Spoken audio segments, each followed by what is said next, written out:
Fantasia, ficção histórica, thriller, sci-fi e terror. 5 gêneros literários e 5 obras. Chega mais para vocês verem qual obra eu escolhi para representar cada um desses gêneros hoje.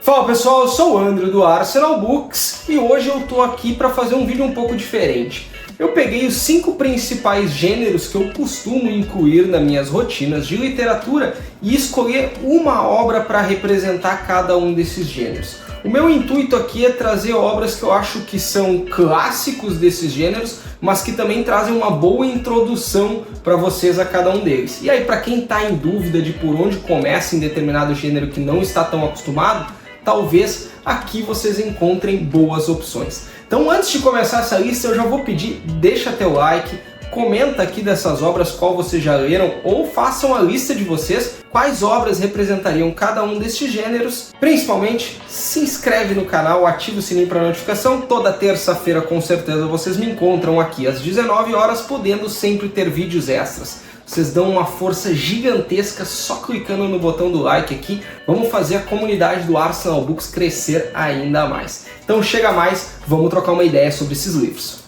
Pessoal, eu resolvi começar essa lista com um dos gêneros que eu tenho menos familiaridade dentro destes escolhidos. E com certeza é um gênero que eu preciso trabalhar melhor nas minhas horas de leitura e eu venho de certa forma dando uma atenção especial. Obviamente eu não poderia fugir do livro escolhido para representar essa categoria, mas vocês vão entender um pouquinho mais, porque assim, obviamente, todos os livros aqui que eu vou falar eu já li e de certa forma, com certeza eu recomendo para vocês. Então, primeiro falando sobre fantasia, cara, não tem como fugir da obra do grande mestre Tolkien e eu escolho O Hobbit para isso. O Hobbit eu já comentei até mesmo nas outras redes sociais. Ele tem uma representatividade muito grande para o que hoje é o Arsenal Books. Se por um lado eu disse que a fantasia é um gênero que eu não costumo estar tão imerso, mas volta e meia estou lendo as minhas obras do gênero, foi o Hobbit que me fez voltar a ler de forma mais assídua. Foi ali durante a pandemia, principalmente, que eu me grudei de novo na literatura, me debrucei sobre os livros e, cara, esse aqui foi um dos grandes responsáveis. Até então eu não tinha tido contato com a obra do Tolkien, a não ser nos filmes, obviamente, do Senhor dos Anéis, mas eu comecei a literatura do grande mestre pelo Hobbit, assim, fantástico, tá? Me tirou de uma inércia de literatura absurda e me fez entrar de cabeça de novo nesse mundo. O Hobbit a gente já está cansado de saber da sinopse. Também existe a trilogia adaptada para o cinema pelas mãos do Peter Jackson novamente. Mas o Hobbit a gente vai acompanhar a jornada de Bilbo Bolseiro, um Hobbit que vive no condado, uma vida pacata sem grandes riscos, até que ele resolve embarcar em uma jornada instigada por Gandalf, o Cinzento, um mago que bate à sua porta. E após a chegada do Gandalf, outros companheiros do Hobbit de viagem vão começar a chegar, com destaque principalmente para Thorin, Escudo de Carvalho, um dos anãos ali que vai acompanhar essa jornada em busca do ouro que pertenceu aos anãos e hoje está guardado pelo terrível dragão Smaug. Vocês podem ter notado que eu falei anãos, tá? E pela tradução aqui do livro da HarperCollins, e existe até uma explicação, na Terra-média o termo seria anãos e não anões. Então fica aí a observação, antes que alguém me corrija, estou me adequando à tradução do livro da HarperCollins, tá? Pontos importantes aqui para eu fazer de observação. Primeiro deles, trabalho gráfico da editora. Essa capa clássica do Hobbit, ela tem um charme absurdo. Eu acho uma das edições mais bonitas que eu tenho na coleção. Aliás, todo o trabalho e o cuidado e curadoria da HarperCollins com essa coleção do Tolkien, que vem todos os livros em capa dura, com artes belíssimas. Ele tem até, não é um alto relevo, é um baixo relevo aqui com escrituras nas línguas da Terra-média, é simplesmente fantástico. Vem com mapa, certo? Vem com mapa interno também, uma diagramação ótima, tá? Assim, quem não leu o Hobbit e quem daqui a pouco não é tão familiarizado com a fantasia, assim como eu, né, tô longe de ser um expert no gênero, aqui tá a melhor porta de entrada possível e com toda certeza um dos melhores livros que vocês vão encontrar dentro da alta fantasia. Tolkien é o pai da fantasia moderna, né? Podemos colocar dessa forma. com todo o seu mundo criado muito com base na mitologia nórdica, na mitologia do leste europeu, um grande estudioso que foi o Tolkien, nos apresentou uma obra seminal que vai perdurar pela eternidade, eu não tenho dúvida. Fica um outro ponto aqui, já para levantar um pouco de polêmica, e eu quero a participação de vocês nos comentários para essas. A trilogia do Peter Jackson de Senhor dos Anéis, irretocável, maravilhosa, todo mundo está cansado de falar sobre isso, e eu acho difícil ter alguém que não goste dos filmes. Mas a trilogia do Hobbit, não dá. Para mim não funciona. Não gostei dos filmes, não fez jus para mim ao que é a obra do Tolkien. Talvez eu tenha visto num momento em que eu não estava também tão aberto a gostar da obra como um todo, mas assim, tentei reassistir depois posteriormente, também não gostei. Pra mim eu fico só com a trilogia do Senhor dos Anéis feita pelo Peter Jackson e tá ótimo. Não olho mais o Hobbit, mas com certeza vou reler outras inúmeras vezes este livro aqui. Pessoal, o segundo gênero dessa lista é também o meu gênero favorito e vocês estão cansados de saber sobre isso. Estou falando de ficção histórica e para esta eu trago O Crepúsculo e a Aurora, de Ken Follett. Crepúsculo e Aurora, ele pertence a uma saga maior, intitulada Saga de Kingsbridge, composta atualmente de 5 livros. Pode ser que o Ken Follett nos presenteie com mais histórias dentro dessa saga, mas cronologicamente falando, Crepúsculo e Aurora seria o primeiro. O segundo seria Pilares da Terra, este que é a minha leitura atual, estou batalhando para terminar este calhamaço de mais de 900 páginas. O terceiro seria Mundo Sem Fim, o quarto Coluna de Fogo e o quinto A Armadura de Luz. Vamos ver se virão novos capítulos para esta saga. Eu resolvi explorar por ordem cronológica e não ordem de lançamento dos livros, então eu me grudei em 2023 em O Crepúsculo e a Aurora, e eu tive aqui a minha melhor leitura do ano passado. Nós vamos acompanhar uma trama ambientada na Inglaterra ali no limiar do século X, já início do século XI, e nós vamos acompanhar uma narrativa de duas faces, por assim dizer, com dois personagens que podem ambos ser considerados protagonistas. Primeiro, nós temos a figura do Edgar, um construtor de barcos que tem que fugir da sua terra natal após uma invasão viking, e ele começa a vagar pelo território inglês, lembrando obviamente que a época ainda não se era uma Inglaterra como hoje a gente conhece. E do outro lado a gente vai acompanhar a Ragnar. A Ragnar é uma nobre normanda que se apaixona por um senhor de terras inglês, vai viajar até a terra deste senhor para se casar com ele e assumir suas funções ali nas terras dele. E a partir desta viagem dela nós vamos acompanhar toda a dificuldade que ela vai encontrar para conseguir de fato se posicionar em onde agora é o lugar de direito dela, muito em função da família do marido. Intrigas palacianas, conspirações políticas, conspirações religiosas, nós vamos encontrar absolutamente tudo e todos os desafios que alguém poderia encontrar na Idade Média. O Crepúsculo e a Aurora é simplesmente fantástico. Eu posso queimar a língua, mas qual seria a graça se eu não me arriscasse por aqui? Até o momento, na minha concepção, é melhor do que Pilares da Terra. Eu consegui de forma muito mais rápida me conectar aos personagens aqui apresentados do que em Pilares da Terra. Pilares da Terra não é um livro ruim, eu não estou dizendo isso em hipótese alguma. E ser pior, entre aspas, do que Crepúsculo e Aurora não é nenhum demérito, porque isso aqui é fantástico. A evolução de personagens que nós vamos encontrar aqui e que nós conseguimos encontrar basicamente em todas as obras do Follett é magistral. Toda a ação tem uma consequência, isso fica claro, isso cobra os personagens posteriormente na trama. Tu fez isso naquele momento, agora é por isso que isso aqui tá te acontecendo. Tá vendo? Isso traz peso para tomada de decisão. Cada uma das escolhas que eles vão fazer, tu começa já a conjecturar, putz, isso aqui pode acontecer, isso ali na frente. E muitas vezes tu não vai nem acertar, tu nem vai ver da onde está vindo a porrada que o Ken Follett vai te trazer. Crepúsculo e Aurora, simplesmente genial, leiam essa obra, é um calhamaço, estamos falando de aproximadamente aí 700 páginas, mas não se assustem pelo tamanho, a diagramação da Arqueiro é muito boa, tá? É uma leitura muito confortável, mas acima de tudo, a prosa do Follett. Já falei aqui em outros vídeos também, Follett é dono da melhor prosa com a qual eu já tive contato. Isso aqui flui, que é uma beleza. Fica aí minha indicação, Crepúsculo e Aurora para o gênero de ficção histórica. Eu sei que thriller acaba sendo algo muito genérico, né? Mas eu vou me focar, como eu venho fazendo nos últimos vídeos e falando aqui para vocês, no que eu considero os thrillers militares, tentando trazer um olhar mais crítico e analítico e chamando atenção para estes livros que hoje, infelizmente, cada vez mais perdem espaço aqui na literatura brasileira. E para falar sobre isso, eu trago um dos grandes nomes do gênero, eu trago Jack Higgins com seu livro Segredo de Confissões. Trazendo um breve panorama de quem é Jack Higgins, pseudônimo de Harry Patterson, nascido em Newcastle, Inglaterra, em 1929, passou a dedicar sua vida à literatura a partir dos 30 anos, quando em 1959 ele lança sua primeira obra. Após esse primeiro lançamento sob o nome de Harry Patterson, seu nome de batismo, ele passou a adotar diversos pseudônimos e foi explodir realmente sobre este. Jack Higgins, quando em 1975 ele lança seu grande sucesso, A Águia Voou. Poxa, teve uma adaptação cinematográfica famosíssima de 1976 com grandes nomes do cinema como Michael Caine e Donald Sutherland.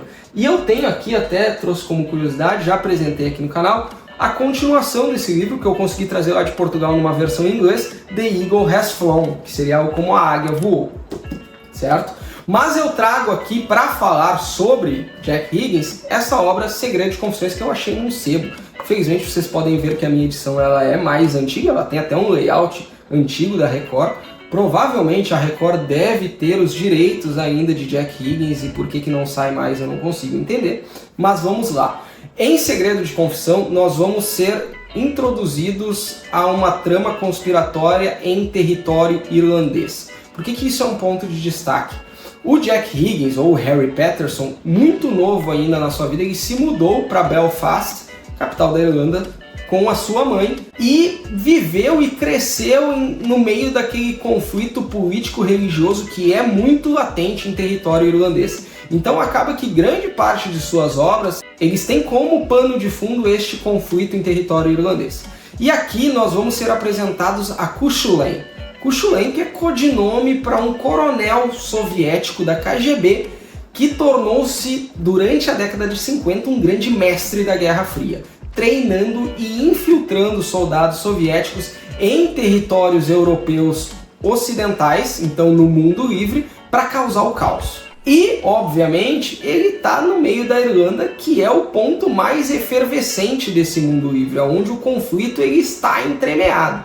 E para capturar o Cuchulainn, dois grandes rivais precisam se unir nessa trama. O governo inglês e a IRA, um conjunto de grupos paramilitares irlandeses que lutam contra a influência britânica em seus territórios. A IRA é praticamente um grupo terrorista, né? A gente já viu inúmeras retratações da IRA também em outros conteúdos, em outros materiais, tá? E nós vamos ser introduzidos nessa trama a um de seus grandes personagens, o Liam Devlin. Liam Devlin, que é um ex-membro da IRA, irlandês, pistoleiro, filósofo, poeta e boa pinta. Um personagem cheio de carisma.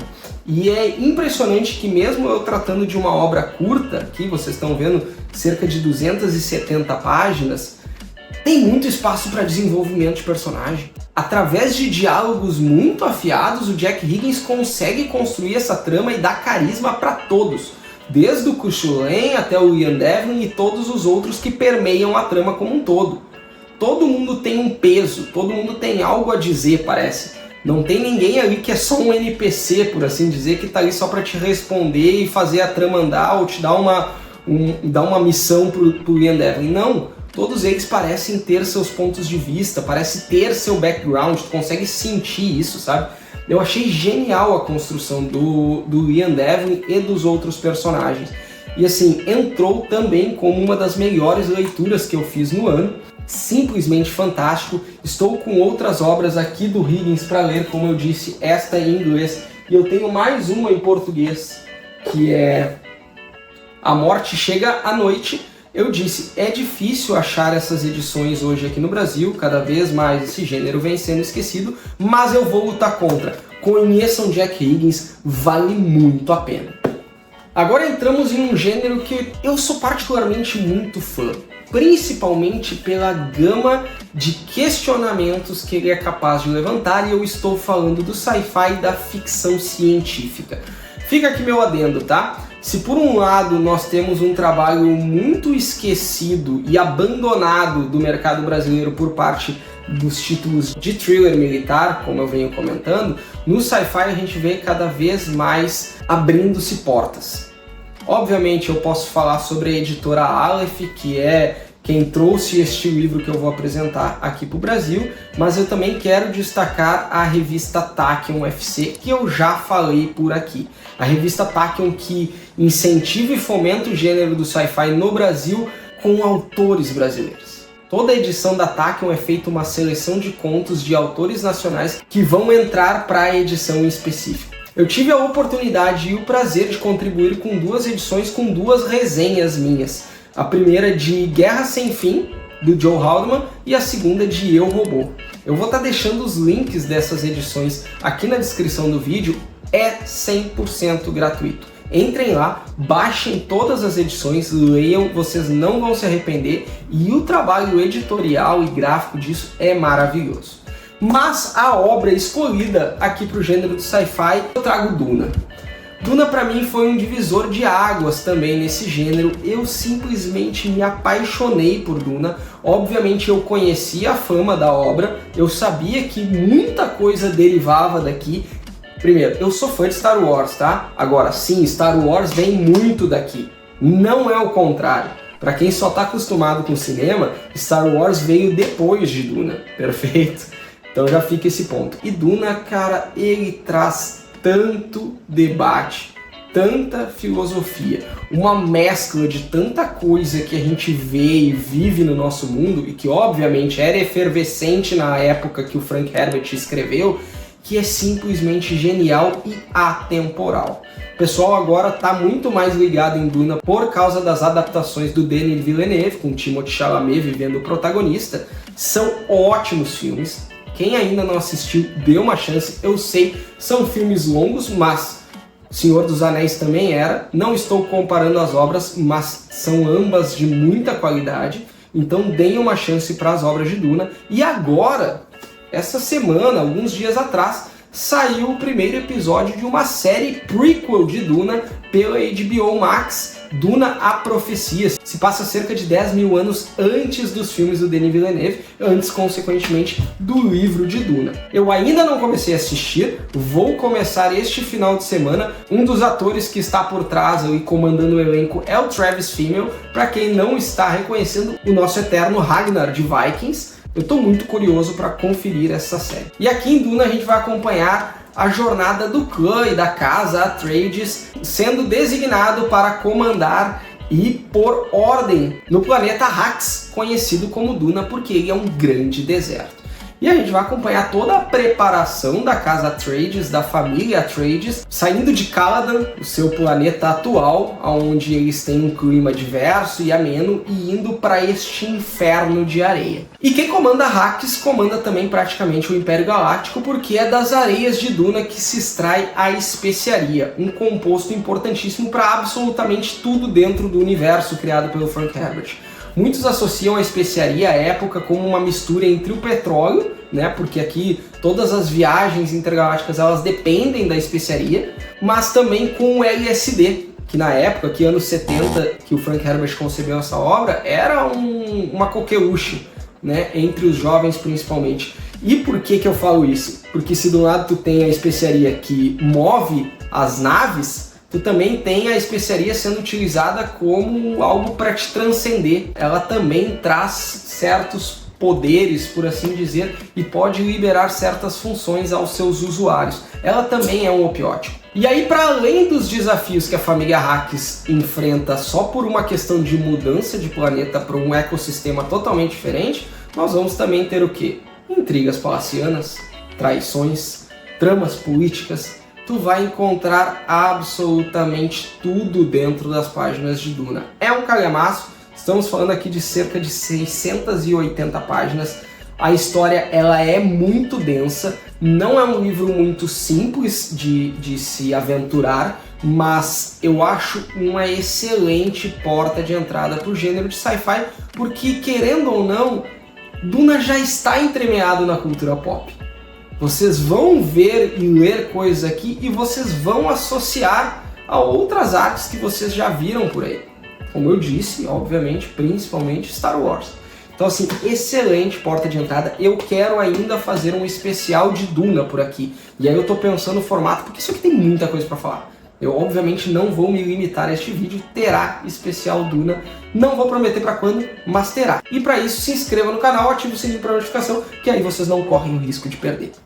E para fechar esse vídeo, eu trago um gênero que eu falo bastante por aqui, né? E sou muito fã, não só na literatura, mas eu diria que até principalmente no cinema. Eu cresci vendo filmes de terror. E para a literatura de terror não poderia ser diferente. Vocês podem até dizer que eu me ative ao óbvio, eu joguei na safe zone.